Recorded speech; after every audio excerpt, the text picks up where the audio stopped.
Professor Yunus Bangladesh অন্তর্বর্তীকালীন সরকারের প্রধান উপদেষ্টা, তার সাথে শেখ হাসিনার বোনের মেয়ে, শেখ রেহানার মেয়ে টিউলিপ সিদ্দিকের মিটিং হলে ডক্টর ইউনূস ভয় পাবেন, আমি এই কথা বলছি না।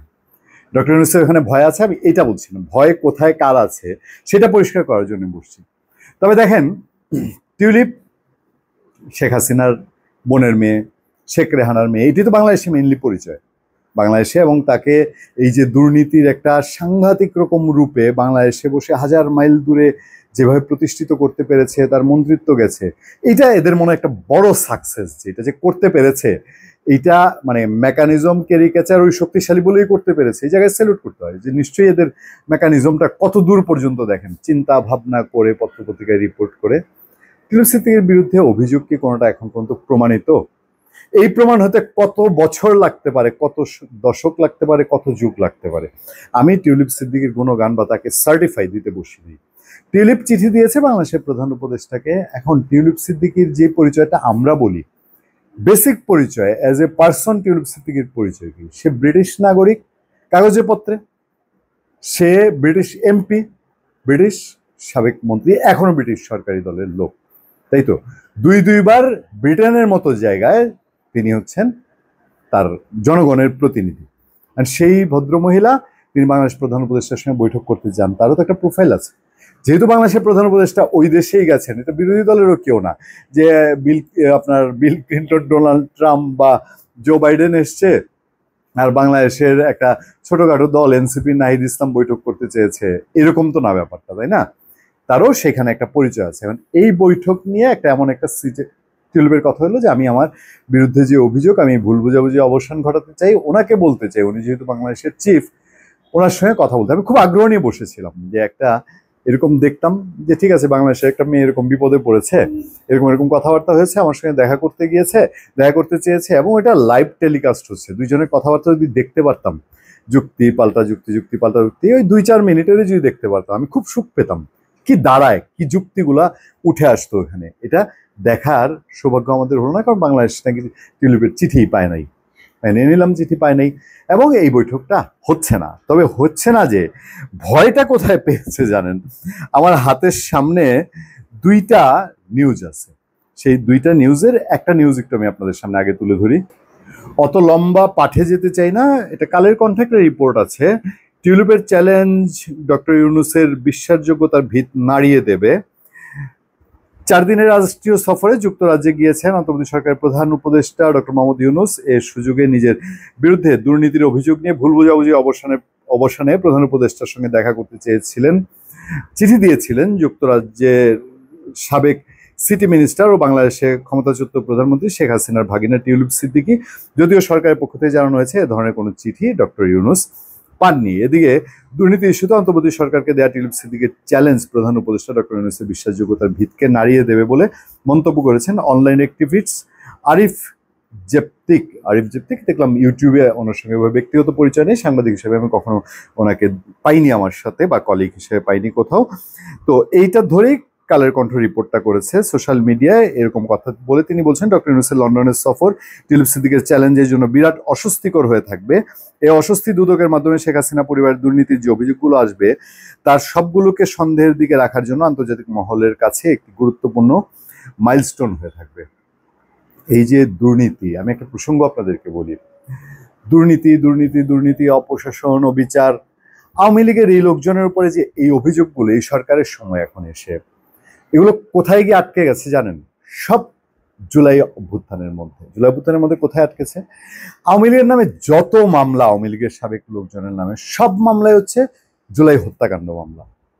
এই যে বাংলাদেশ ব্যাংকের বিপুল অঙ্কের টাকা চলে গিয়েছিল, ইসলামী ব্যাংকের টাকা গিয়েছিল, এই যে সবগুলো ব্যাংকের মধ্যে ম্যাক্সিমাম ব্যাংকে একেবারে পথে বসার মতো অবস্থা। পাওয়ার সেক্টর থেকে টাকা গিয়েছে, বিভিন্ন উন্নয়ন থেকে টাকা গিয়েছে, একেবারে উপজেলা জেলা পর্যায়ের বিভিন্ন কন্ট্রাক্টারি থেকে শত শত হাজার কোটি টাকা কামিয়ে আঙ্গুল ফুলে কলা গাছ হয়েছে আওয়ামী লীগের সাবেক বহু লোকজন। এইসবের কোনো মামলা, কোনো বিচারের প্রক্রিয়া, কোনো কিছুই কিন্তু নাই, সবই গিয়ে ওই হত্যা মামলা। এখন এই যে দুর্নীতির অভিযোগ বলেন, এগুলো সবকিছু গিয়ে ঠেকেছে শেখ হাসিনার পরিবার। শেখ হাসিনা যদি করে থাকে, তার পরিবার যদি করে থাকে, মানলাম, কিন্তু কোথায় করেছে? বাংলাদেশে বহু পদে পদে পদে পদে হয়েছে। তখন আওয়ামী লীগের আর যারা, আচ্ছা একটা টাস্ক ফোর্স কি হয়েছে যে যারা যাচাই বাছাই করে যেসব জায়গায় বাংলাদেশের দুর্নীতি হয়েছে, যেসব জায়গায় অনিয়ম হয়েছে, অবিচার হয়েছে, এই যে বিএনপির এত এত শত শত লোক বলা হচ্ছে তারা গুম হয়েছে, তাদের কয়জনের মামলা এই সরকার উদ্যোগী হয়ে করেছে? করে নাই। সুতরাং এই টিউলিপের দুর্নীতি, এই দুর্নীতিটার চ্যালেঞ্জটা বর্তমান ডক্টর ইউনূস কেন নেন নাই সেটার একটা উত্তর পেয়ে যাই আমরা ভিন্ন আরেকটা রিপোর্টে। সেই রিপোর্টটার দিকে আপনাদের নজর দিয়ে আজকে শেষ করব। দেখেন, নোয়াখালীতে হান্নান মাসুদ, যিনি ধানমন্ডি থেকে তার চেলাচামুন্ডাদের ধানমন্ডি থানা থেকে ছুটিয়ে নিতে যান, যারা মব জাস্টিসের নামে বলতে গেলে ডাকাতি করতে গিয়েছেন না, সেই লোক বলছে ইউনূস টিউলিপ সাক্ষাৎ হলে 24-এর গণ অভ্যুত্থানের সঙ্গে প্রতারণা করা হবে। যে ভয়ের কথা বলছি না, ভয়টা কার?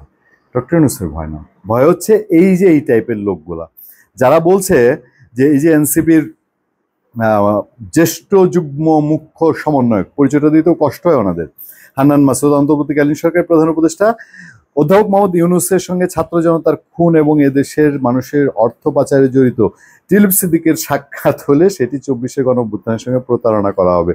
দেখেন, সার্টিফাই অলরেডি বিচার করে ফেলছি, সে বিচারে বলতেছে যে অলরেডি টিউলিপ সিদ্দিকী ছাত্র জনতার খুনের সঙ্গে জড়িত এবং দুর্নীতির সঙ্গে জড়িত। বিচার শেষ না? তো বিচার যদি শেষ হয়ে থাকে তাইলে আর বাকি কি? ধৈর্য আইনের সাজা দিয়ে দেন দেখি। লন্ডনে গিয়ে কেন ফেস করতে পারছে না? লন্ডনে গিয়ে একটু ফেস করেন। তিনি নোয়াখালীতে এই কথা বলছেন, দেশ স্বাধীন হওয়ার পর বিভিন্ন সময় অনেক শাসকের পরিবর্তন হয়েছে, তার মধ্যে কেবল মেজর জিয়া এদেশের প্রকৃত পরিবর্তনের স্বপ্ন দেখেছেন। ভারতের আগ্রাসী মনোভাব আমাদের মেজর জিয়াকে বাঁচতে দেয়নি। শেখ হাসিনার পতন এদেশে শুধু আওয়ামী লীগের পতন নয়, শেখ হাসিনার পতন মানে এদেশে ভারতীয় আধিপত্যবাদের পতন। হাসছি কেন?